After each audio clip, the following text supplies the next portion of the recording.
रात का वक्त था। लाल बत्ती इलाके की गलियों में सन्नाटा पसरा हुआ था। बस कुछ टिमटिमाती लाइटें और टूटी फूटी दीवारें उस जगह की कहानी बयां कर रही थीं। उसी गली के कोने में एक कमरा था जहां रूपा रहती थी। रूपा कोई आम लड़की नहीं थी, वो एक धंधे वाली थी। समाज उसे नाम नहीं देता, बस ताने देता था। लेकिन किसी ने कभी ये नहीं पूछा कि वो इस रास्ते पर क्यों आई। रूपा का बचपन बहुत प्यारा था।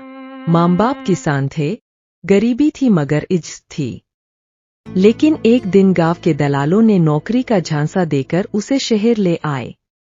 वहां पहुंचते ही उसके सपने तोड़ दिए गए और उसे उस अंधेरी दुनिया में धकेल दिया गया जहां से लौटना नामुमकिन था।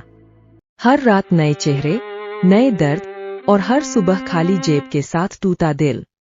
रूपा मुस्कुराती रहती थी, पर वो मुस्कान झूठी थी।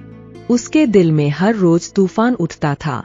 उसे बस इतना याद था कि वो भी कभी किसी की बेटी थी। हर रात आईने में खुद से पूछती, क्या मेरा कोई कसूर था? पर जवाब सिर्फ आंसू थे। एक दिन रूपा के पास एक नौजवान आया जो बाकी लोगों जैसा नहीं था। उसने रूपा से इज्जत से बात की, उसका दर्द सुना। रूपा को पहली बार लगा कि शायद जिंदगी उसे भी मौका दे रही है। वो सपना देखने लगी कि एक दिन इस नरक से निकल जाएगी, एक साफ जिंदगी जिएगी। पर किस्मत को कुछ और मंजूर था।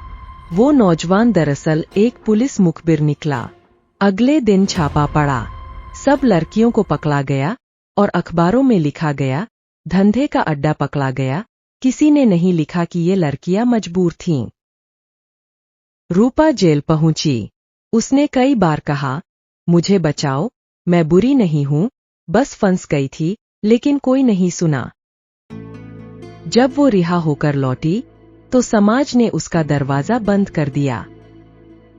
मकान मालिक ने निकाल दिया, मोहल्ले वाले ताने देने लगे। थकी हारी रूपा ने आखिरी बार आईने में खुद को देखा। आंखों में गुस्सा नहीं था, बस गहरी थकान थी। उसने अपने आप को जहर देकर दुनिया से विदा कर दिया।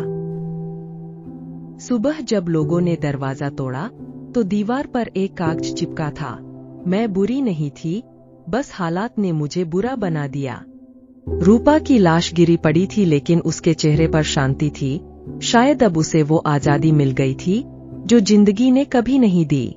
आज भी वो कमरा खाली नहीं है।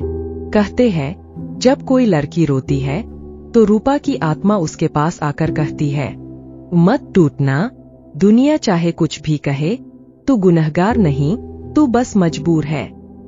इस कहानी से हम ये सीख पाते हैं कि औरत कमजोर नहीं, मजबूर होती है।